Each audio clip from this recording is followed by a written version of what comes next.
Recording live from the E. Haley Memorial Studios, straight out of Elmont, Ontario, it's time for This Death Clock Has 60 Minutes, your one and only weekly Warmahordes news broadcast. It's 8 p.m. Wednesday night, the beers are cold, the news is fresh, and the death clock starts now.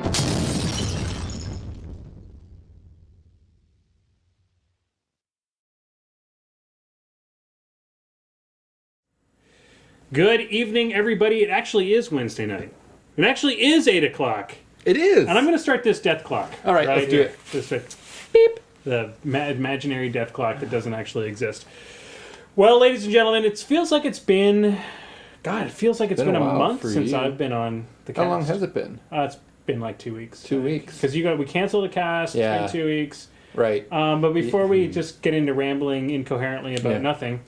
first things first, I need to introduce my co-host for this evening, the one and only Maelstrom. Yes. Right now, I'm the second most important person here. I know. Right, third, really. Rich is here. Yeah, right. Oh, gee. Hardly. And, of course, we want to thank our guest host, or introduce our guest host for this evening, is Rich Broutman from Beermachine. How's it going, folks? Moosemachineers far and wide. So, Rich, it's got to be asked, because you are the king of Beermachine, what are you drinking tonight? Well, right now, I am drinking a lovely 3 citrus peel out from Southern Tier. This is an Imperial Wheat Ale that we actually thought was gone for the season. And I happened to see it on my way home from work, and grabbed a 4-pack for myself and my wife, and a 4-pack to send to the Podfather, since he can't get it in Wisconsin. Lucky Podfather. I know, right? And it comes in at 8.5%. So, it hits you a little bit. And then after this, I have a new one from Southern Tier that's a salted chocolate caramel. So I've never had that. Ooh, nice. Well, what are you guys drinking? Well, we have to admit to failing. See, normally we are actually kind of beer snobs. Normally we'd be we usually are. But I am trying to sell my house right now, which means I'm on an extremely restrained budget. And I just started a new job. And you just started a new job. So we are drinking... I'm drinking Bavaria, which is a Holland premium beer. It is of no actual type. It is premium and beer, which makes it... I'm drinking Rickards. Rickards Red. Rickards Red, which, as we all know, was great once. Yeah. And then was bought by Molson, and now is just Carlsberg with food coloring. Ooh. Yeah. Boo. So I'll open up another one, because I may as well. So, tonight's a pretty big night for us. This is our first podcast for Mark III. And what is odd about this is our first cast for Mark III, and George Schweitzer, PG Semi-Automatic, is so upset with Mark III. He just left. Yeah. He was like, I'm leaving the country, guys. I'm out. I don't want to... Pretty much. He's gone to Nova Scotia. Yeah. Which is a whole country. Canada's an illegitimate little bastard. Yeah, exactly. Yeah. So actually, that's not true. So unfortunately, George is away this week. He wanted to call in even because he really wanted to talk about it, how much he loves Mark III. And how much he's still in a car right now, though. He really wants to kill everybody with Kara Sloan. Yeah. Which... I hope he heard. Oh my god. Nerf bat? Yeah, the Nerf bat's coming, but the Nerf bat isn't that bad because he wasn't doing the top of 1 assassination. He was doing top 2. He was just being a bastard and killing everybody. Yeah. Okay, so let's first... It's Mark III. It's a big deal. Mark III. It's a huge deal. So like the keynote speech, I'm going to talk about what a huge deal it is, and then we're going to do a safety video. So everybody needs to know that there's fire exits. If I had known we were doing a keynote, I would have just left? No, I would have done up 3 little black and white pictures just to hold up and then... Oh, okay, so there's fire exits. Okay. Rich, just so you know, there's a fire exit behind you, and we've got a fire exit over here. We can get out through the window. And that's it. That's our keynote. So... let's talk about that first. I think that's our first big piece of news. We stayed up till midnight. There were people all over the world that stayed up to watch this keynote, and we all sat there and thought it was a joke. We thought like somebody had punked us. Yeah. Rich, you were actually in the room. Were you guys just so damn... This is my theory, that everybody was so damn excited about getting their new battle boxes that they were like, fuck the keynote, let's just go get our battle boxes. You were in the room. How did you guys feel? Well, what we did is it was getting towards time, and we had went out to dinner and then made sure we had enough time to come back. And We had about 20 minutes to kill, and everyone was seated as much as possible in the Iron Arena side of the house. Mhm. The tournament side was empty. We even grabbed probably 50% of the chairs from the tournament side and brought them over. Everyone was really anticipating it. We were sitting towards the back, and Will Schick came out and started talking. And, okay, cool. And I kind of figured they would do the usual, like, let's talk about those other games that no one plays because we know what you're really here for, so we can force you to watch it. Mhm. And they didn't do that. They talked about, it was like a real quick kind of, hey, Mark III, and here's a bunch of stuff from it, and here's a couple other things, and here's some theme lists. Here's how theme lists will work theoretically. Because they're not in the book. Yeah, here's a short video. Yeah. So, like, okay, and then they said coming this December, and everyone was kind of, you know. So then they played what we all thought was going to be the reveal of the new faction. And I swear they used those words previously. I think we all had seen, we're going to reveal the new faction. Oh, yeah. Yeah. And it was okay, cool, and they show this like Blair Witch kind of I don't really know, like it was someone like running around with a torch and like some pages of some concept art, much like you would see online or like you would win in Iron Arena kind of thing. Yeah. And I paused the video afterwards and looked at it, and it looked cool, However, there was like nothing from the video. There was no name associated with it. No. It was over in like 30 seconds. Yeah. And then the lights came up, and there was some booing. There was some like that's it. I was waiting for an earth-shattering kaboom, and there wasn't. And I believe they even had to say, like, somebody came out and was like, well, what do you expect from a teaser video? That's what they call it, a teaser. And it was like...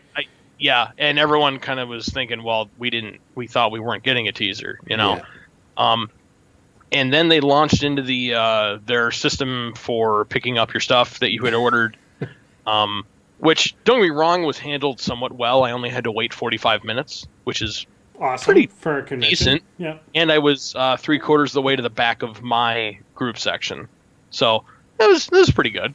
And while this was happening, War Room went live. Mm-hmm. So I was able to shell out another $60 and get all the cards. And downloaded it. The system did not crash. It worked flawlessly. Yeah, the guys at Tinker House, like, shout out to the guys at Tinker House. They did friggin' fantastic. Yeah. Nobody gets a launch that smooth. Yeah, ever. yeah. Like, you've had some problems with your old iPad, but, I mean, It's an iPad mini. It's not really old, but... But I had the cards within 30 seconds. Yep. Which... Yeah. That's fantastic. Yeah, and I mean, my issue is in the minority for sure. It's not that big a deal. So... They did that, and I was in section 500 to 599, and I went over there, and we picked up our stuff, and I ninja'd a little too much, I think, and had my suitcase full on the way back. Nice. And, then we sat down and opened our stuff. And as soon as we had some stuff ready and checked over our things and started sleeving our cards, myself and Menoth John played our first Mark III game at about maybe, I think it was about 10:30, 11 o'clock that night. So, I mean, it was awesome that worked so smoothly, the Mark III event. Like, I mean, let's talk about the release and talk about how awesome... We all had the book in our hands at the same time. Yeah. We all had... It sucks that we're not going to be able to get our actual box sets for a while. Yeah. But we were able to play. We played the next day. I had read through the rule books a couple of times by the next day, and we were ready to play. But we here at Moosemachine and Beermachine too, we've always really respected Privateer Press. We've always said good things about them. The way that they handled the divulging of information over the last 6 months when we found out about Egg Roll was amazing until everything kind of shut down and fell apart when the leaks happened. Yeah. And one of the things we could acknowledge as the community is that we failed Privateer Press to a certain degree. As a community, we didn't respect their system. We we hunted down these leaks and we made them worldwide. I'm not chastising anybody. That's what excited fan people do, especially in this day and age of the internet. Yeah. I think that took a huge amount of steam out of what Privateer Press wanted to do. I'm sure that they originally were going to strut the stage. Somebody was going to wear a black turtleneck. They were going to, they were going to get us all frothing at the mouth with some cool changes that they hadn't announced. And unfortunately, we knew what they all were by that point. Yeah, I know it does suck a lot of the wind out from the sales there, and I get that. It makes sense. But at the same time, I mean, I would have liked to have seen like a little more background, a little more I don't know, maybe behind the curtain a little of the development. And here's what anything. Yeah. And to wrap up what my comment is, yes, it took the steam out of what Privateer Press was going to do, but I think they handled it in the worst possible way. And I'm not generally critical of Privateer Press. I'm generally pretty supportive of them. Yeah. But I think they handled it in the worst possible way.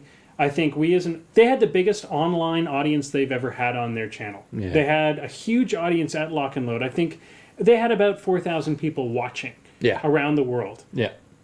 And we had about 1,000 people there too. Well, to take that moment and just throw it away the way that they did wasn't, I'm not going to say disrespectful to the fans, blah, blah, blah, all that bullshit.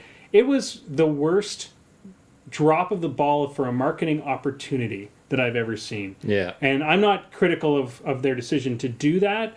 What I'm critical of is it sucks for you and it sucked for guys like us who are here to help you market your game. And we're doing this, we're working so hard to spread the word about this game and get new players. And we got a whole bunch of people frothing at the mouth to be part of this event, to be part of this experience, this Mark III experience. Yeah. And that's the letdown. And that's when we come back to this 6 months from now, this will always be that moment for me as a marketing guy. Yeah. That I think that's, you could have just done so much more. And you didn't have to do that much to keep our love, so to speak. You just had to tease us a bit more. You just had to talk about it, strut around the stage and talk about it. Yeah, that's somebody in the chat just said. Yeah, there's a million topics. Million topics they could have talked about. Yeah, like what Maelstrom's saying. I expected, even a little off topic, even a little, as I saw it at TempleCon, they had the great teaser for the second round of Colossals. Yeah.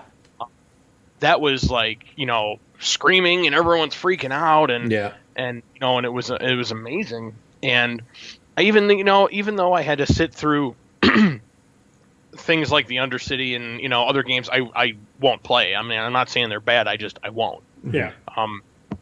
Even though sitting through all that was great, it was building the hype and this was kind of, well, all right, go get your stuff. Yeah. Okay.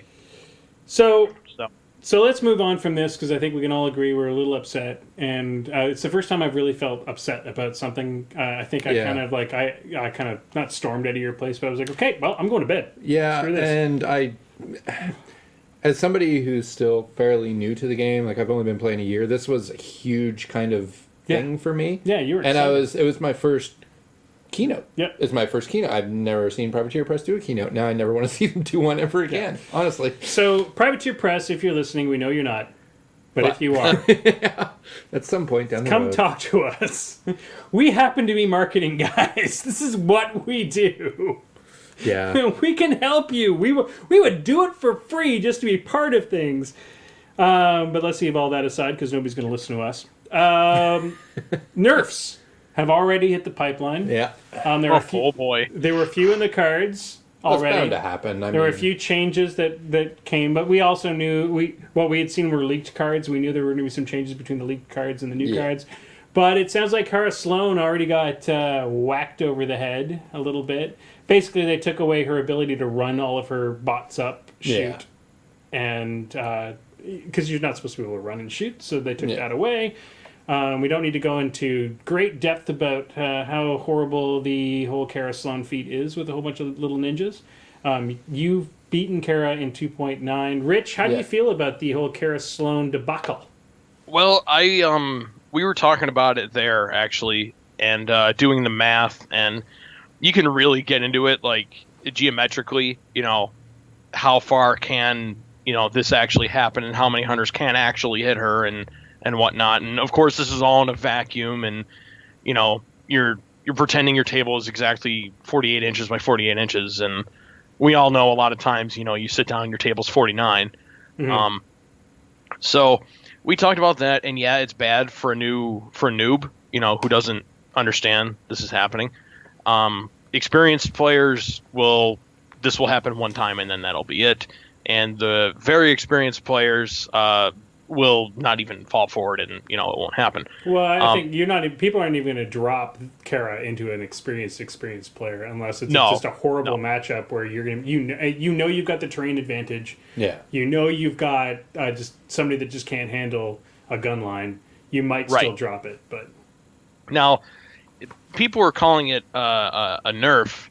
Now, my understanding of it is that the card will read they can make an extra attack during their activation. Yeah. That's better because they can boost both of those that way. Well, yeah, but it also forces Kara to activate first instead of last. It does. It does. And it forces you to activate normally as opposed to run, which was what the whole take 9 hunters, run them up to the center of the board and get that top of 1 assassination, which was just friggin' dumb. We knew that was going to get nerfed. And you and I don't have a problem, Rich, because we're playing Cephalix and we got all the sack pawns anyway. We want direct hits. Direct hit sweet. the hell. Bring it on. Yeah, thank you. You just boosted all my beasts. That's my monstrosities up. Now I've got awesome. All the focus and nowhere else. And now I'm just going to do a little bit of psychosurgery and everybody's back up to full. Yeah, it's pretty fun. All right. Yeah. So leaving all of that behind, leaving our whole, this is the griping section of the show done. Yeah. The sad parts of the show done. Those that had to listen to that were looking forward to just listening to us talk about Mark III. We're going to do tonight on the show, we're going to run through the changes. I want to give a shout out to DYBBUK, so Dybbuk on the forums, on the PP forums, who obviously put a ton of time and effort into this with some other members of the community, putting together a rules changes forum post, which is great. I mean, it's awesome to send out to Mark II players. When anybody asks me what's changed, I just send them this. Yeah. Because it's a great Cole's notes. It's comprehensive. It's super comprehensive, and anybody who played Mark II is prepped for Mark III after half an hour just reading this. You don't have to pour through the rule book and try to figure out what's changed. Yeah, and I think for us technical players, that's exactly what we needed. So thank you, Dybbuk, and those guys on the forums that did this. We're going to kind of pound through this as fast as we possibly can. And what we're just going to talk about is our feelings about some of those changes as Mark II players.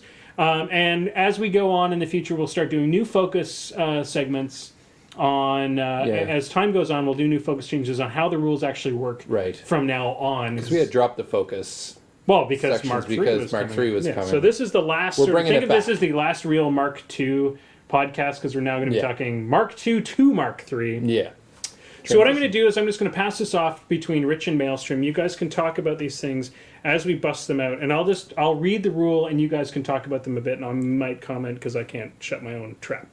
So let's start with the general rules changes. We knew this one was coming. Measuring changed. A player can measure any distance at any time for any reason. Yeah. Maelstrom, let's go to you first. You're a newer player. Yeah. And the hardest thing for you was measuring, getting used to that idea of pre-measuring, not being able to measure in your head. Yeah. Pre-measuring. Love it or hate it? I love it. Yeah. I do. I love and hate it, I think. I love that I can pre-measure, but I hate that my opponent can. Understandable. All right, so Rich, over to you, the new within rules. So this is a fundamental change to terrain and effects. When a rule affects models with a certain distance of a particular model, that model is always considered to be completely within the range area described by default. Previously, that was the exception. So it used to be that if you could tow into a hill, you could tow into a zone, you could tow into a whole bunch of stuff. Now, it has to specifically say you can tow in, basically, for that to be the exception. How do you feel about that rules change and how it changes the game? I am absolutely 100% completely fine with it. And the whole towing in thing was, in my opinion, trying to skirt how they intended it. Because you can do things like tow in. And if you really look at the concept of towing, like towing into a forest, you can be just touching it and if you so you reduce your movement by half that was in the forest. Okay, so say I was 0.00001 in the forest, so I'm not really losing anything, but I'm gaining a benefit, and that's not how the game's supposed to work. Yeah, you're supposed to sacrifice something for a benefit, unless you're Legion. But anyway, so I think it's up. Did I hear a sigh over there from Maelstrom? A slight sigh. A slight sigh. Well, and the other thing, what's great is things like forests, which are difficult terrain, which meant you had to work to get into the forest. Yeah. To get those concealment rules, they're harder to do now unless you have Pathfinder, unless you're Circle. So Yeah. That's actually the first thing that happened to me in my first Mark III game is I now have Speed 5 Ravagors, which ran up to the tip of a forest, and I couldn't shoot anything. Yeah. Thank God. I cried. For that. I literally, He literally sat down and cried. shed a salty tear into his beer. All right, so this is an interesting one that we didn't hear about beforehand. Stat minimums have changed. So it used to be that the minimum a stat could get down to was 1. Now it can go down to 0, so you can have a 0 stat. And previously defense, the minimum it could go down to was 5, at least according to this document. So that's kind of a fundamental change in the system. I don't think it's going to affect it that much. I think it just clarifies a few things. I agree. Yep. We're not gonna see a whole hell of a lot doing stuff. Nobody's going to be like, God damn it! I was living in Defense 5. That was no one's bragging about defense 1 through 5 or 5 through 8. It's really the 13 and higher range that matters. Yeah. I think it's just a way to make it easier for new players, so that when they're doing the math in their head, they're not like, well, if it's your defense, you can only get down to 5, and everything else in the world can only get down to 1. So you have to keep that in mind. Now it's just everything can get down to 0, and you can't go into negative numbers. That's it. Yeah. Right. So I'll send this out to you, Rich. Duplicate effects. Effects of the same name still do not stack, but their durations overlap. So an effect only ends when all instances of it would have expired. Thus, models cannot be protected from later applications of effect. That is particularly important for things like blind, which was the Gorman thing. So bring your own. It used to be a thing with Colossals that the way to protect against another Gorman was to bring a Gorman, and you hit your own Gorman. Colossal with your own Gorman, so that they couldn't black oil your Colossal because you already had been black oiled, and it would expire on your turn. Gotcha. So, Rich, other than like corner case scenarios like that, do you feel good or bad about that new duration change? I'm fine with it. I don't see anything honestly the Gorman thing, and there was only I want to say 1 or 2 other things that ever came up. And then once Gorman got hit with the Nerf bat really hard, it didn't really matter anyway. Exactly. So they're just clarifying that from the get-go. I wouldn't read too much into it. So the next big thing was a big clarification thing that they've now decided that we now have basically 2 actions. We have your movement action and your combat action. And now we no longer have action and movement action, which was a bit confusing. We just now have combat action. Right. Which you can sacrifice to do power attacks, etc., etc., etc. It's another one of those word clarifications. As a Maelstrom, perfect question for you: is this helping you at all, or had you already adjusted your mindset? I'd already adjusted my mindset. It's just clarification again. Yeah. So it'll be cool to see when we start getting new players brought to Mark III. Yeah. If they're able to pick the game up faster. Well, and I think it has streamlined it. It's compared to when I started playing the game, even just a year ago, the new rule set seems to it takes those things that I found slightly confusing at the first couple months and just either completely remove them or simplify them to the point that it's easier to remember. All right, so the advantages system has changed. So those are the icons that are on each and every one of your cards. And this is actually I actually found this a rules unclarification, so I'll do a comment on advantages. Part of the problem with this game was icons, in my mind, anyway. Being a visual person, I pick up on it relatively quickly. But there are those times when you're staring at a card and it's got 7 icons, and you're like, okay, which one is that one? Yeah. Which one is that one? And I think this is one of those things, particularly new players are going to be like, well, what's the fangy? I've got this on my card. It's got like a fangy thing and a pokey bit. It's like, oh, that means whatever. So they've actually added more. of these icons Right, onto the yeah, card in general. there are And more part of icons. that is advantages. There's a bunch of new advantages. Yeah. Specifically things like Abomination's been taken from the game, Yeah. but things like Flight, that was a rule that was on cards before, Right. It's has now now an been turned advantage. into an advantage. So let's go through some of those advantages, and we'll just discuss them quickly. Abomination's been taken from the game. Which Hell we, yeah. we knew was Thank going you. to. Exactly. Thank God. Yeah. Bubba Dalton is lost some sleep over this because I think having 18 units of those horrible abomination Yeah. dudes, whatever they were called, was awesome. But yeah, thank God those are gone. Yeah. Less rolling. Yeah. Amphibious is now wasn't an advantage before. No, it was not an advantage before. It was a rule on the card Yeah. before. But amphibious has changed, and we'll talk a bit about that when we get into terrain. But now with amphibious, when you're within shallow water, a model with amphibious gains concealment and does not block line of sight. Right. So it's a lot like somebody with Pathfinder going Yep. into a forest. So you don't have a lot of amphibious critters in your army. No. I use That's some croaks. I amphibious? use croaks quite a Yeah. bit. I like it. Yeah. I mean, it's great for guys who have amphibious stuff in their army. Yeah. Rich, how do you feel about the amphibious change? It's fine for me, honestly. It only, since I don't play that, I don't play Gators. It only helps me, so Yeah. that way I can shoot through your crap into your support. Yeah. So thank you. Yeah. And real quick, off topic here, to answer Grubnatz's question, I have the Ret deck in front of me, and there is no advantage explanation card. They did away with those. Which Oh. that sucks too. So Sure does. once again, you going have to back, print so off your Grubnatz own. was saying, "Oh, don't worry, you guys. They always get a card that tells you what all the advantages are, what all those little icons mean," and they did away with that. Yep. Again, my comment is that actually makes it difficult. Yeah, it does. It takes doesn't you months to streamline figure out what that. all those icons mean. And let's be honest, unless you have an eidetic memory, like unless you're a Marc Antoine or a Marc Yeah. Andre or somebody with the name Marc dash something Right. French, you don't have an eidetic memory and you can't memorize what all those things are. So basically, PGs now should be printing those It's not a bad cards idea. off by the hundreds and handing them out. We might have a whole cottage. You could just Yeah. print them on coasters Yeah. for our beers. Oh, there we go. Oh.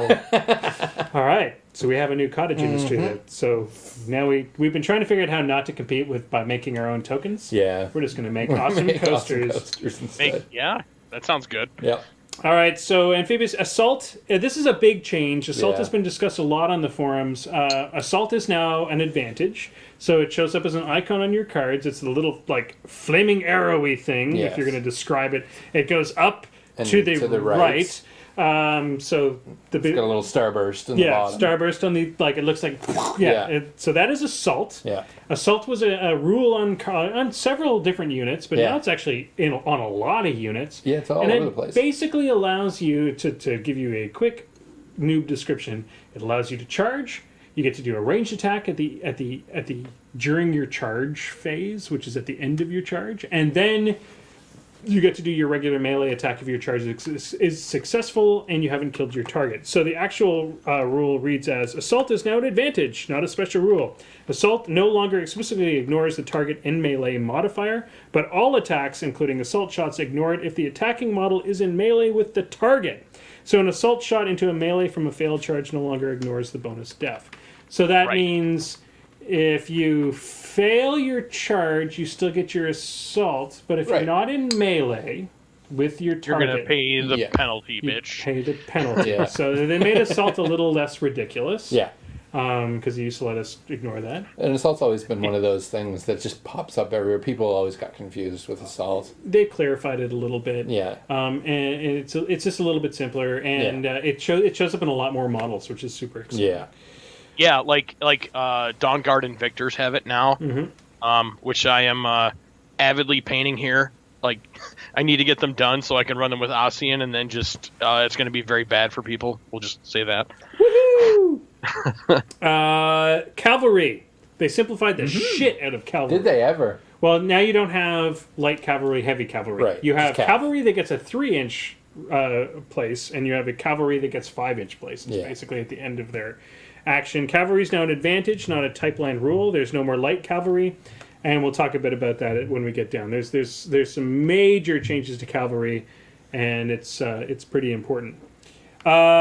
Commander has been removed from the game. Yeah, I thought that was a little weird, but you know what? It falls in line with the overall toning down of infantry and warrior models.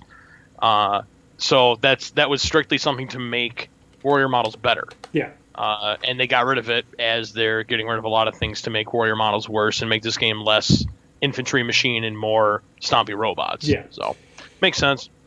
Eyeless sight models with eyeless sight. Oh, You know what?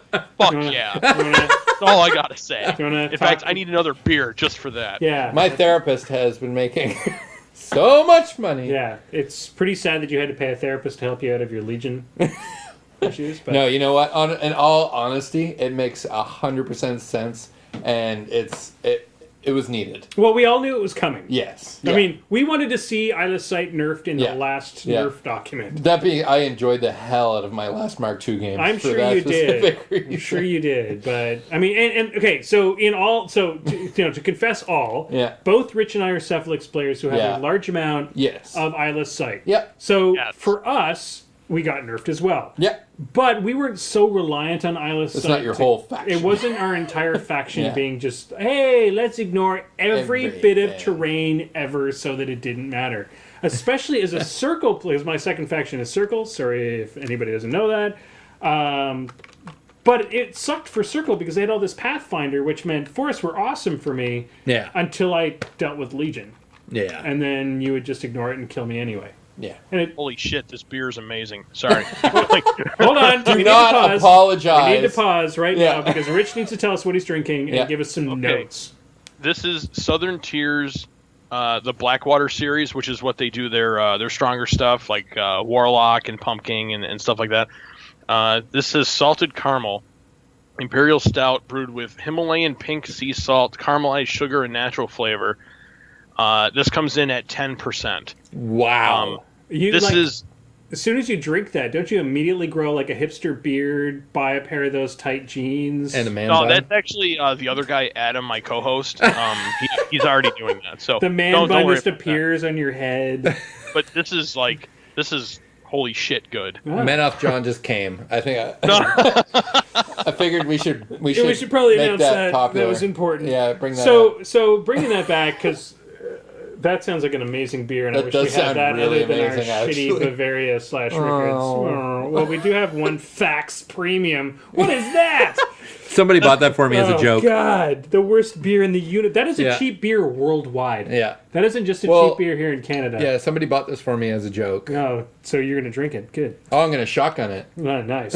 On the It's like show. I'm 18 all over On again. the show live. Okay, so we got to keep going on this because we got. Like last year, Maelstrom. Yeah. Okay, so eyeless sight. The change. Yes. The basic change to eyeless sight for those who haven't read Forests. it is forests and no longer block line of sight, which just makes friggin' sense because there are trees in the friggin' way. Why Yeah. does your spray get to go through all the trees and everybody? So somehow it angles itself around, specially all the trees with. I just figured sprays just went. But Like, for just- the rest of us, it didn't just- work that way.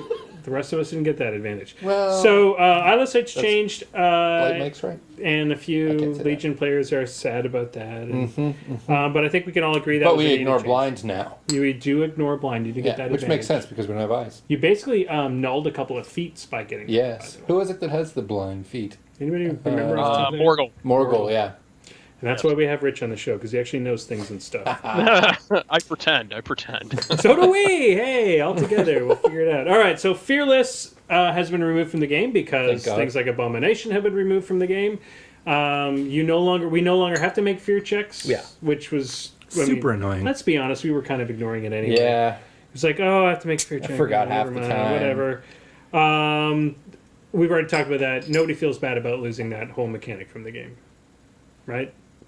I don't. No, it's fine with me. It was speeds dumb. things up for me, and I played Yeah. ret, and everything ran away like a little bitch. So I'm way better. So flight is now an advantage on a special rule, Right. so it's still showing up the same amount of cards. So Yep. no big change. It just means that you Yep. don't have to have. There's more. an icon for it. That's it. Yep. Other than you need to know that those little wings mean flight. Yep. Gunfighter has changed a little bit, not hugely. Gunfighter was an advantage before. It was the little gun on your little gun icon. The model with Gunfighter can now make range attacks against a model engaging it regardless of its own melee range. So it used to be that the Gunfighter gave you 0.5, Yeah. and so if you were engaged, you had to Something that move had reach. into 0.5. If you were engaged by something with okay, reach, yeah. you had to move into 0.5. And then shoot. Now, regardless, you still get to shoot, which just makes... So It do just you, made sense. do you get your aiming bonus if you don't? No, if you're engaged, you cannot get Okay. your aiming bonus. So Okay. that's something to remember for those people who are new to Gunfighter, because now you Yeah. might actually think of it as a normal thing. Yeah. If you're engaged, you can't sack at all. So Right. you still need to figure out a way to teleport. You know, you could teleport yourself out and then sack your movement or something like that. But I don't think you can, so never mind.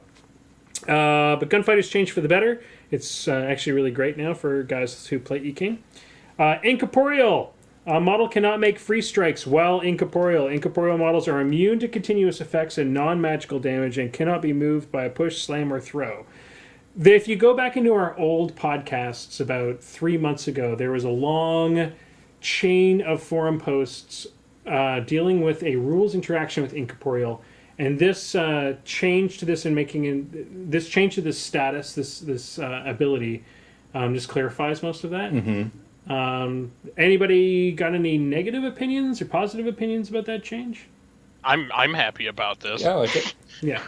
This way, you can't have like Blackbane's ghost dicks or whatever they are, jamming you out of the area. You can just run through them Yeah. and like F you guys Yeah. and run into the zone anyway. So I'm very happy with that. Yeah. Again, it's another overall nerf to warrior models.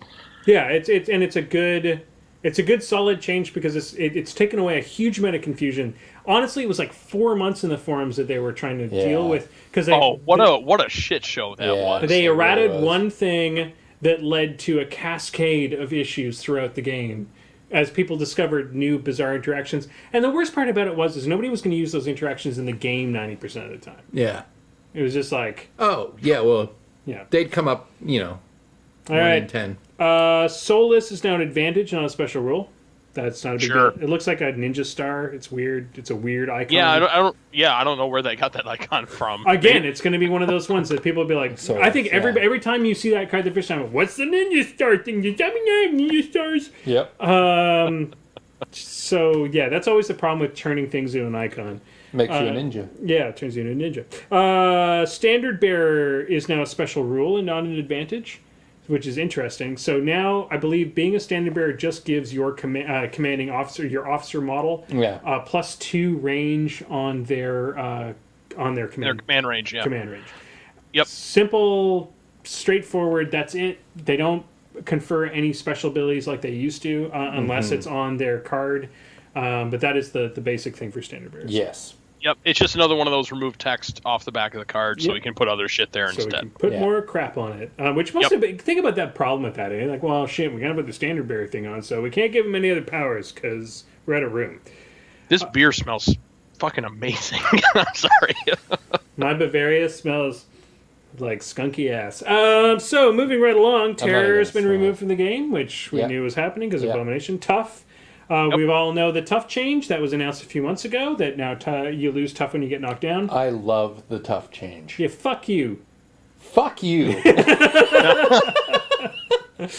I am a Cephalix player, but before that, my main faction besides Ret is Trolls. Yeah. I'm not a huge fan of this, but I understand it's for the overall speed of the game. Yeah. And also it's that quote negative play experience, that we hear about. Because, winning, I mean, let's be honest, there's games that people have won yeah. in quotes and then lost because someone made 3 consecutive tough rolls on their caster. Yeah. I get it. I had 5 tough rolls really on a supposed model to be once. that It was- way, so I kind of get it.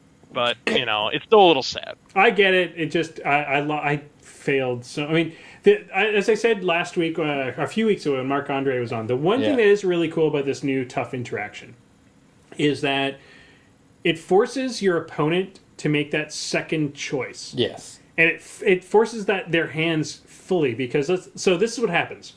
They shoot your dude, he toughs, he's now knocked down. Before you'd be like, well shit, I don't want him to tough again, so I'm gonna go shoot a bunch of other dudes and try to knock them them all down. and then maybe I can get through them, and maybe I can kill the guy straight up. Now, it's really to their advantage to use that second shot to kill the dude that they knocked down.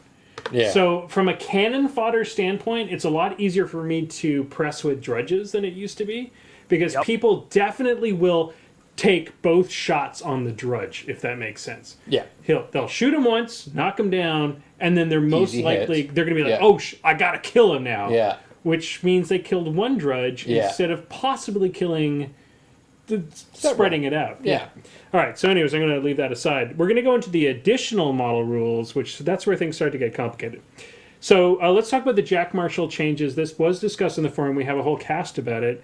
A Jack Marshall can control up to, but this is the one thing we didn't know.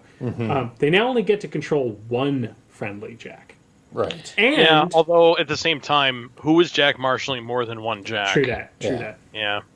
They can only Jack Marshall one friendly war Jack, and they can now Jack Marshall character Jacks, this is really important. This has been confirmed in the forums. This Really? is huge. I missed that. We'll wait until they tell us that we can't, but right now it appears that Old Rowdy could be Jack Marshalled. This only makes sense when you read books by about Rucker Shaw and his Jack, because that's a character Jack. It only makes sense that, in fact, Jack Marshall should be marshalling character Jacks. That's kind of their MO in the books. Second, they now have 3 automatic things that they can do at any time. They can do Crush, which gives an additional melee attack +2 to all melee damage rolls. Hurry, which gives a run, charge, or power attack for free, and a +2 to charge and slam attack rolls. And Strike True, which does +2 to all attack rolls. Or finally, Take Aim. They must aim and get +2 to all ranged damage rolls. So that effectively gives them a +2/+2. Drives are now passive abilities that affect the Jack while in its Marshal's attack range. So anybody who had a drive before, that it's staying relatively the same. That drive is a passive ability. Some of them actually get special Jack Marshalling rules on top of all of that. Jack Marshall's actually got kind of cool.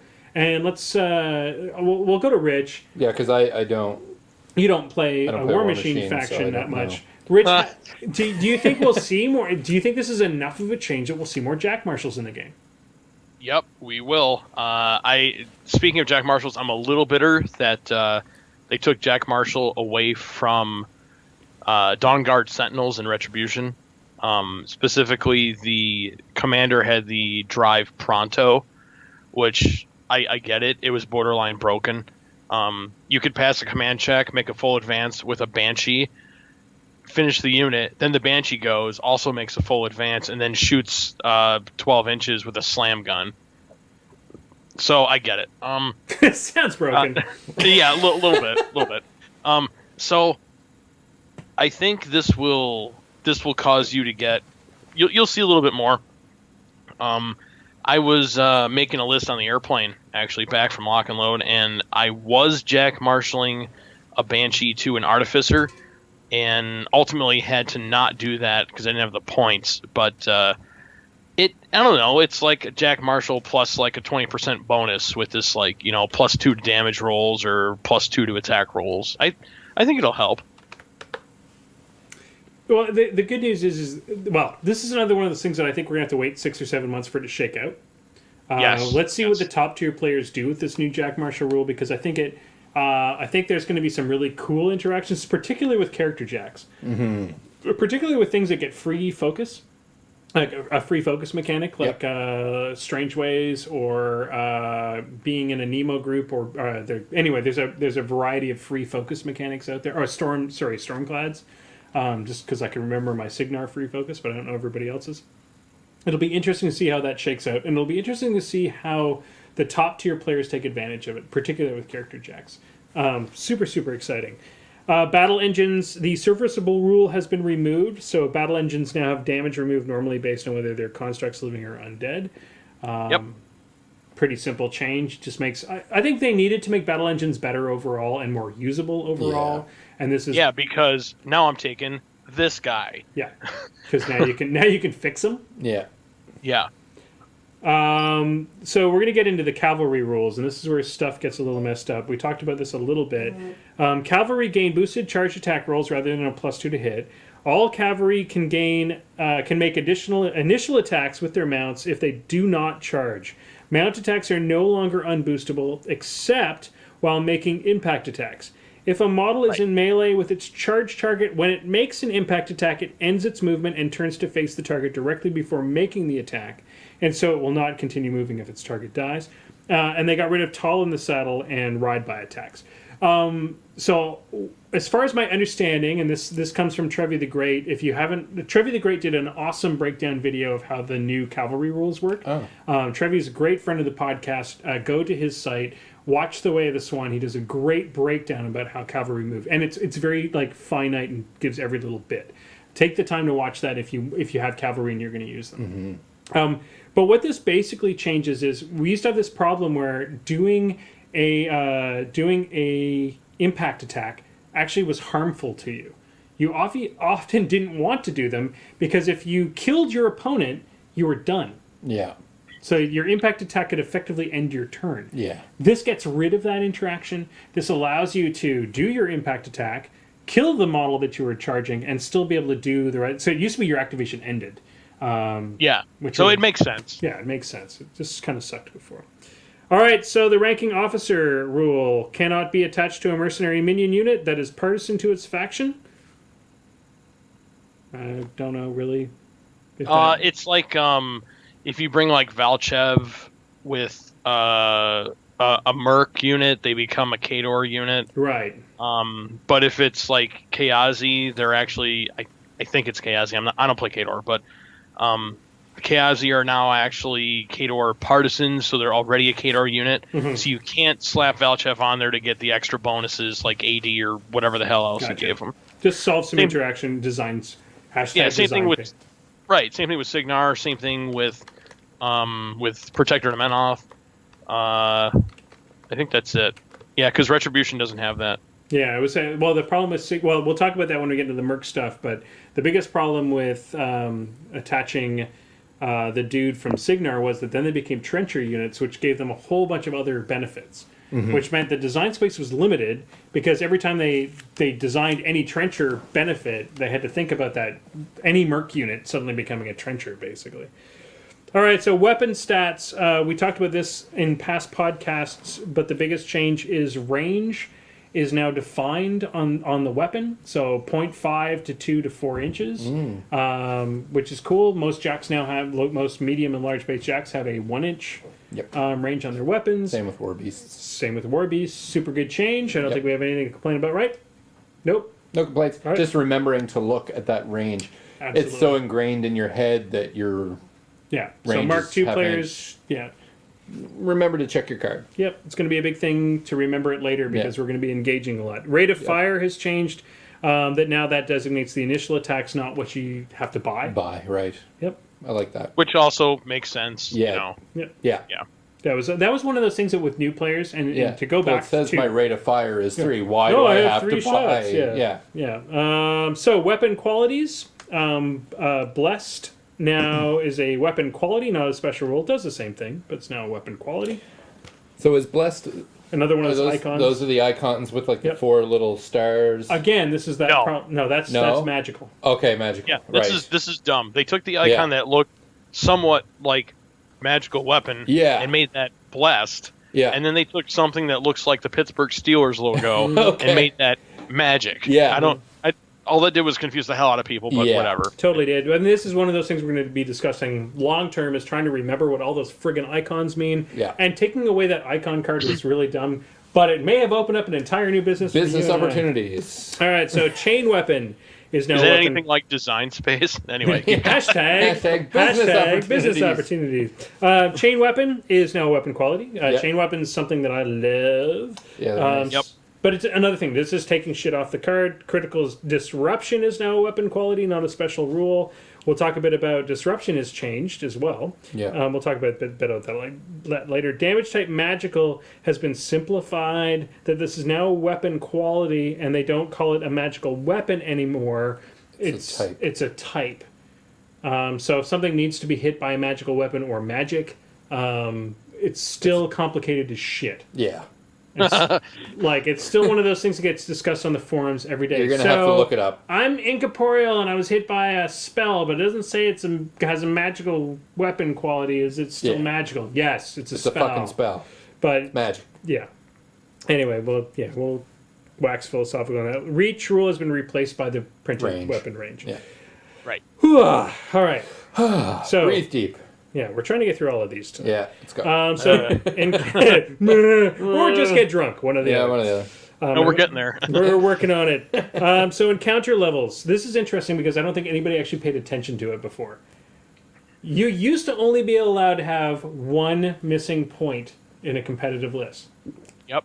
Which And That's right. that was a problem for trolls. there was a problem for a lot of factions, but most of us just ignored it. Most of us were like, whatever. You're 4 points down. I'm not going to I'm not going to not play you because you're 4 points down. Now you have 5 unspent points. Which makes sense because what's 1 point anymore? Well, and Pretty the other much problem nothing. is I'm 90% of my list right now, I'm 1 point down. Yeah, me too. Between 1 and 5. Yeah.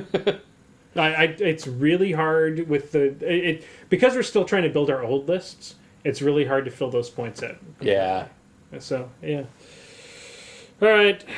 Characters. The FAC limitation, character identity limitation. That's when it's a character model counts as an alternate incarnation of another character model. Is no longer. It's now denoted by its stat name. So if somebody is called, let's say, Karchev 1, you can't have Karchev. Well, I guess that's not going to matter. It's more in mercenary things. Iris is a better example. So there's 3 iterations of Iris. If Iris has a 1 beside her name, you can't put Iris 2 in the same list. Does that make sense? Yes. It was kind of what it was before, but now it's in the name. I would never even think to try. It's now in the name. It's not like an unwritten rule that you can't do that. Mercenaries, charters and packs. This is a big thing for us Merc players, guys who have played a little bit of Mercs. Mercenary armors are no longer bound by charters and packs. Same for minions. Rich, has this changed the way you think about mercenaries? It's changed the way I think about Cephalix slightly. And actually, I got really excited really quickly. And then I realized, because of another rule that's up further, the command attachment rule, so I can bring things like Precursor Knights and Cephalix now, which is pretty cool. But awesome. I can't bring the Precursor Knight UA. So, meh. I don't know. I can bring those pretty cool Laylee's gun mages. That seems kind of cool. That look suspiciously like the Black 13th wearing robes? Yeah. Yeah. But besides that, I mean, yeah, it works, you know.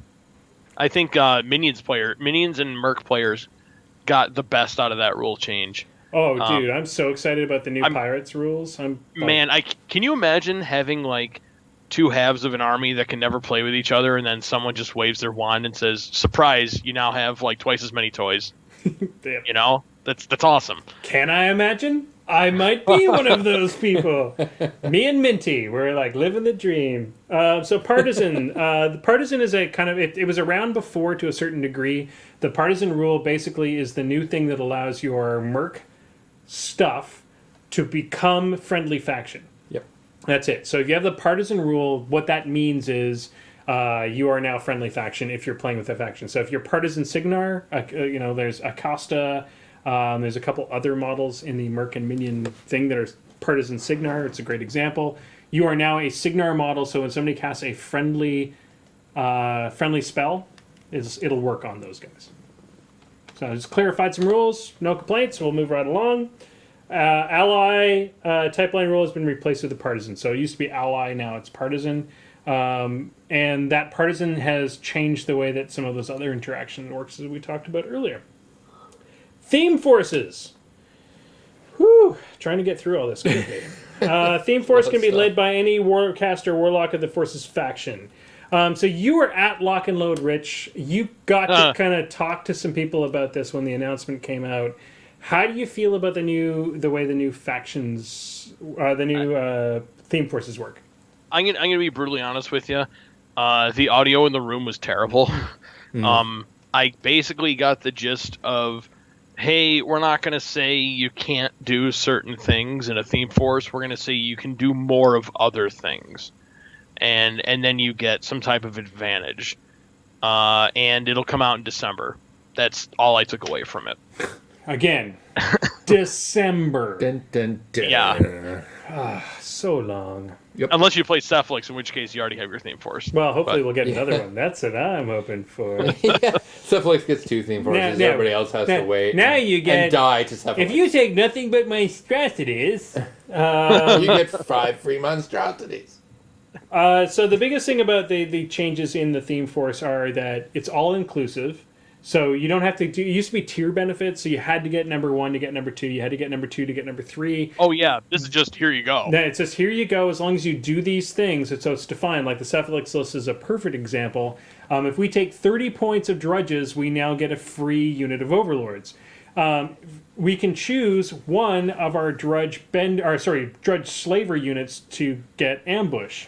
That it's just given to us. As long as you have the models to do it, you get to choose to do it. It's as simple as that. It's opening up design space. Let's hope they do a good job with it. They've got till December to get this right, so we'll see an errata before then as well. So there should be some balancing across the board before that. Please, PP, just don't fuck this up. Moving right along. Let's just skip the rest of Theme Forces because we don't know that much about it. Setup, deployment, and victory conditions. Deployment zones are now set at 7 inches and 10 inches. So player 1 gets 7 inches, player 2 gets 10 inches. So that's from the Steamroller packet. They're moving that Steamroller packet over to the main packet. Yeah. Which everybody was playing that way anyway, right? I don't know anybody that didn't play that way. Yeah, it pretty much was. The deployment steps are now listed. And, cool thing, gargantuan huge base models no longer have to do that pre-deployment, so they got rid of that. That's just strictly a buff to them. Yeah. Huge What buff. that is, which is good because you're paying a crap ton of points, so why not? Yeah. And it wasn't really changing the game for anybody. You were going to deploy the Right. way you were going to deploy. Yep. It just meant that your opponent doesn't get that one extra time to jank you. All right, so movement. Forfeiting movement. The rules now specify that a model can choose to forfeit its normal movement during its activation and seems to imply that it can choose to do so in the absence of an effect that requires it allowed to do so. So that's not a huge change. It's just a clarification. But if you can choose to forfeit your... so how do we put that? So... it can choose to do so even in the absence of an effect that requires or allows it. I believe Trevi the Great clarified that it's not that way, that you can no longer ever forfeit your movement for no good reason, if that makes sense. Yeah, I think this is just in preparation for something else. I think that's all this is. I don't know what, but I think it's Well, it's it for used to something be. else. It used to be like, say, some of the feats out there allowed you to, if you moved towards Right. your opponent, you took damage. Yeah. Prime example. You can no longer. We used to all just do. Okay, well, I forfeit my movement. Yeah. I just ignore that shit. We're just going to forfeit. So But if you can't forfeit your movement, like if you can't forfeit aim, for example, they're taking that ability away. We're not sure how that's going to work yet. We'll see. Aiming models in melee can no longer forfeit to aim, which is a prime example of that movement jank, which used to be something like, not countercharge is a bad example, but something like those feats that I was talking about. Well, now you can't forfeit your movement. Yeah. You still have to move, basically. Charging models cannot charge friendly models. This is a big change for Huge. Ecane, change. particularly. yeah. So the whole Gate Crasher top it to assassination run is not going to happen anymore. Nope. Changes the way. Actually, you charge several of your models. Over the Yeah, years. yeah. Just to get that an extra bit of movement. Which was- especially with I models. used to do that shit all the time. I used to do it with casters, especially ones that had shit for people SS. Like, Well, Why not? it was jank.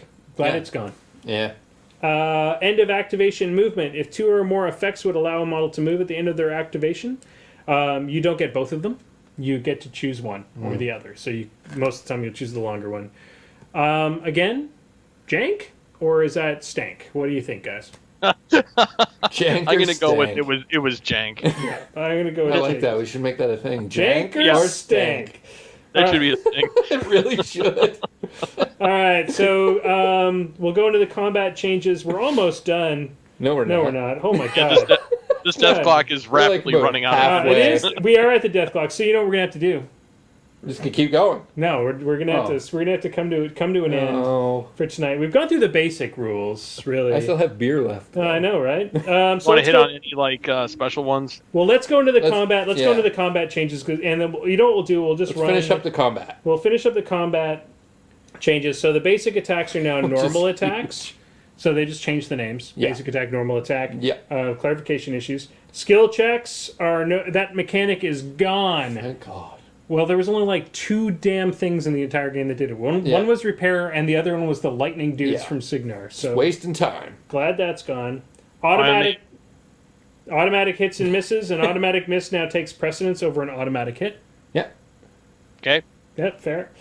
Backstrikes. Backstrikes are a big change. that's a big change. Yeah, So now you just have to be in the back arc. You don't Yeah. have to have started in the back that's arc.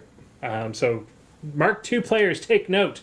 Yeah, All your pirates are way better now, or whatever it was. There was Kayazi assassins or something. There's a few back arc guys that loved it, and it also makes it like a good thing to try to get behind a dude, if that makes sense. Not like you. No, sure. All right, power attacks. So we got rid of some power attacks, which was two-handed throw. We got rid of a couple of things. Now we have push, headlock, and weapon lock are gone from the game. And the rules for two-handed throw and power attacks have been combined with the rules for standard throw. They simplified power attacks, but they did not change some of the fundamentals.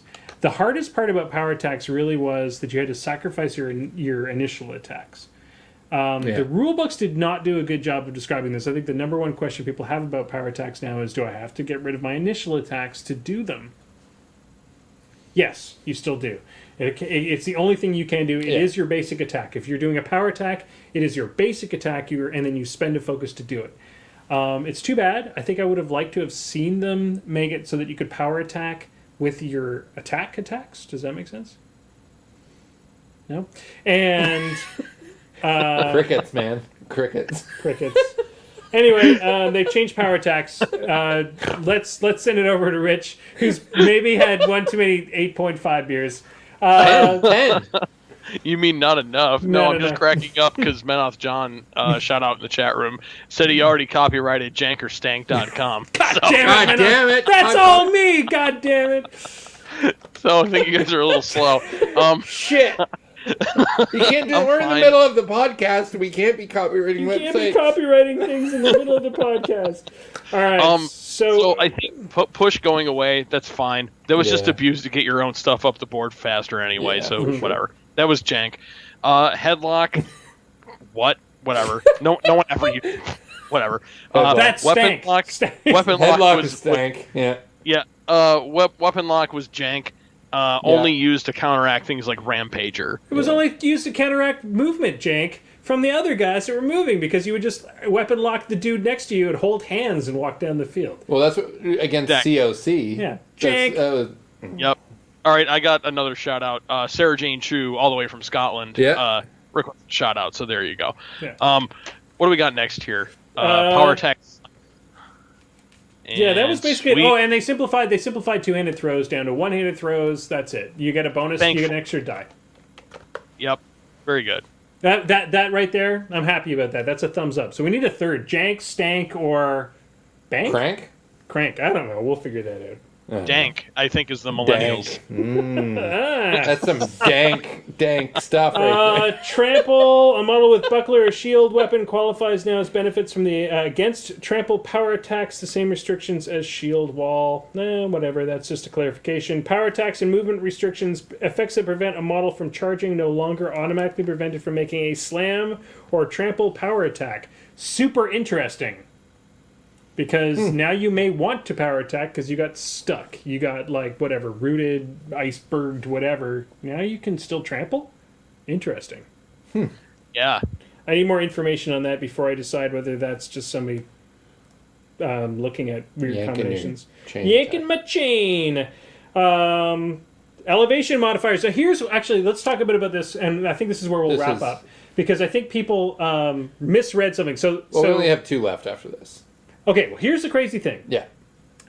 Because of the leak, people are convinced that the +2 to defense from a hill is gone from the game. Yeah. It's not. Myself being one of them. It's not. I read that somewhere. Well, It's yeah, the you truth. read it from the leaks. You read No, it I'm pretty from- sure Menoth John was like confirmed No. triple exclamation Nope. point. Yeah, Manoth John lies. Learn right now that Manoth John lies. No, he bro, lies the to you. Podfather would never. Like every president you've ever had, he lies. So this is how it works. Rich is like frozen in time. I think we actually may have lost him. He's just frozen. All right, so here's how it used to work. It used to work. Oh, he's back. No, he is frozen. He literally got frozen. Yeah. All right, so those that are listening to the podcast are like, these drunk bastards. Here's how it used to work. It used to work that you got a +2 defense bonus. Right. And you got to see over models that were bigger than you. Well, it actually still stayed the same to a certain degree. Now you get the arcing fire bonus. Yes. Which means anything that's like, there's an inch radius that you need to be within certain other things. You'll still be able to see it. And then the second part of that is still that you get the +2 defense bonus. Oh, now we're calling Rich. There we go. See, there we get go. Back. There we go. So, so we're just talking about the hill. The hill. That there was a misunderstanding because of the leaks. People thought that you lost the +2 defense bonus for standing on a hill. You did not lose that, ladies and gentlemen, Yeah, I don't know how that got. because of the leaks. Because of the leaks. Yeah, I know. I thought that too, and then I read it in the book on the airplane, and then all right. Well, oh well. Well, here's what happened. It's separated out on 2 very separate pages. The first set of rules is if you're elevated, Yeah. you get a +2 defense bonus. It doesn't matter what the elevation is, you get a +2 defense bonus. If you're elevated later on, you also get the arcing fire bonus, but it's separated. It's a bad piece of copywriting, basically, that separated those 2 rules out in the book, and that's why we all got a little bit confused. Yeah. Yeah. Target in melee. Well, confused because of the leaks, because that was like one line that was put out on the interwebs. The target in melee modifier. The target in melee modifier for ranged and magic attacks is now +4 for the target rather than a -4 penalty to attack roll. All attacks ranged and magic ignore this bonus defense if the point of origin is in melee with the target. I think it's another clarification thing, and it may come up with some kind of weird interaction down the road. Like if someone gets like cannot have worse than a blank or cannot have better than something. I think it's just simplifying the English. That's all it is. That's basically what it is. All right, and last but not least, AoE deviation. A deviating AoE attack will stop at the table edge. Not really that complex. It just means So the center stops at the table edge, or the edge no, it's just stops at the edge. table It stops at the table edge. Okay. You can't deviate. I've farther. never had that come up. Yeah, in a it game. never No, me comes neither. up. But Who's going to shoot at the table edge? well, that could be a tactic, right? Run up the table edge. I'm sure Shoot there's. at the table I'm sure edge. there's some mean person out there that did it to somebody once and they. Well, I won't cried. be running up the table edge anymore. All right, guys. Unfortunately, there's absolutely no goddamn way we can get through all of these changes this week. So we're probably going to continue next week. Still a shitload of stuff. There's like I thought we were like halfway through. We're not even quarter way. No, we're about halfway. See, if they had just done all this in their keynote. They could have done this at a keynote. They We could hire coulda- us to do yeah. it at the keynote. Yeah. Well, good news. Coasters. We're going to print Yeah. coasters with the changes on them. Oh my god, no, not the changes, just the icons. And on one side it's going to be stank, and the other side's going to say change. Jank, yeah. All right, ladies and gentlemen, that was your death clock for tonight. It was a bit of a crapshoot, but we knew it was going to be. There is a lot more rules and changes that are coming up in Mark 3. We're going to try to get through most of those next week. I want to thank you all for joining us, but we do have a death clock, and that is do. our rule that we are. It's my wife. We want to be the one podcast out there, unlike other podcasts that go on for 4.5 hours at conventions. They just let anybody walk into the room, Set up a camera. set up half in the bag. I can't imagine being half in the back. No, I'm kidding. I am. I can't imagine going on for 4 hours. Jeez. That would Can you be- imagine how drunk I would be after 4 hours? There might be some beer RPG games that are like that. I want to give so Rich. Before we go tonight, I consider you our brother podcast. Yeah. I think so. You're one of the people that inspired us when G Yeah. and I when G and I first started doing this 2.5 years ago. Yeah. The first thing that we stole from you guys was talking about the beer we were drinking while we were playing. So tell us where we can find good old Beermachine and how we can join in the fun. Sure, thank you. I'm very flattered by that too. You can check us out 2 places. One, we have our podcast hosted on Muson Minis. You can go to musonminis.com/beermachine, all one word. And in between those, and we have other fun things we post, like pictures of beers we're drinking. When we go on brewery tours, other numerous War Machine and Hordes things that come up. You can go to facebook.com/beermachine716. The 716 is the area code in Buffalo because some schmuck took Beer Machine already. That son of a bitch! I know, right? We post on there actually pretty frequently, probably at least once or twice a day. So we have enough to chew on, but we won't, annoy you with sunglass ads. So yeah, check us out.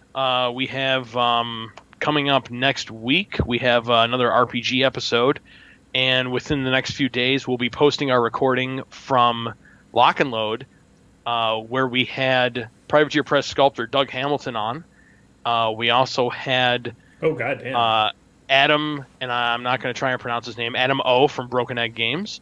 Nice. And we also had Aaron Gordon Broughton, who is the mastermind behind the wooden sculpted weapons that are life-size. You may have seen the Wrath Rock and the Phoenix Swords. The Phoenix Swords. Well, we had him gorgeous. on the podcast, didn't we? Yeah, Aaron Yeah, was he was on, on your guys' show. And he's also working on a Lola right now. Oh, goddamn, Lola. It's like 6 or 7 weeks old. Lola. So here's the other cool thing that we haven't mentioned tonight is Rich and the guys in Beermachine are also part of what we affectionately call the Moosemachine Network, which is our the eventual goal is to be a 24-hour streaming network of all things War Machine, except for maybe the actual Privateer Press stuff. Which may be... Yeah, well, so we're launching that in the next couple of weeks. We're going to be launching regularly played games that'll be streamed live on Twitch and YouTube all day long, and of course you'll have your live broadcasts. And Beermachine, you guys, what night of the week do you guys occupy on the Moosemachine Network? We actually don't right now. We were holding off until Mark III because we had enough going on with the lock and load prep. Yeah. But we will eventually be like Monday afternoons or something like that. Perfect. We're going to try streaming from our local game store, which is going to be fun. Yeah. Do you guys, and we're also we're the only guys who have Mark III cards in the area right now, so I think we kind of got that locked down. So the other people we need to give a shout out to. We want to thank our sponsors from Wizards Tower, the guys who make this whole thing tick. Yep. Wizards Tower, if you're Canadian and you're either a Magic the Gathering or War Machine player or Pathfinder, or a bunch of other different games, War Machine is your online resource for a Canadian small mom and pop shop to get your cards, to get your models. Yeah. They ship Wizards Tower. Wizards Tower is the place to go. So check them out, and of course we are proud. Both of us, all of us here, are proud members of the Muson Minis network. Yep. Muson Minis has new Mark III tokens coming out in the next week. Get your orders in now, because those will be going in the mail as we speak, and you'll be all up to date. And John and the guys at Muse have promised that the prices are going to be very, very reasonable if you're upgrading your old token sets. So It's very nice of them. That's cool. They're basically doing it for cost. So awesome. Even if you think it's expensive, the reality is John's doing it for cost. It costs money to produce that kind of quality. Exactly. Like those are nice tokens. Exactly. So check those out. Get those orders in. Let's get John all of the monies because this is all he does now. Yeah. So kind of want to see that guy keep on doing what he's doing. Yeah. That's it for us for tonight. We're 20 minutes over the death clock now. But this death clock has 80, 85, 100 minutes. Yeah, something like that. Well, it is Mark III. We need to expand. Yeah, well, the rules have they doubled. It's the a point loose costs, death right? clock. Yeah, it's a looser death clock. Yeah. All right, guys. I don't know. There's a ton of events going on in the Ottawa area. If you want to know more about what's going on in the Ottawa area, please check out the OGWC Facebook page and get all those infos. There are several Mark III tournaments coming up right around the corner. There's actually a ton of it's Mark crazy. III stuff. Any cool events going on in your area, Rich, before we sign off?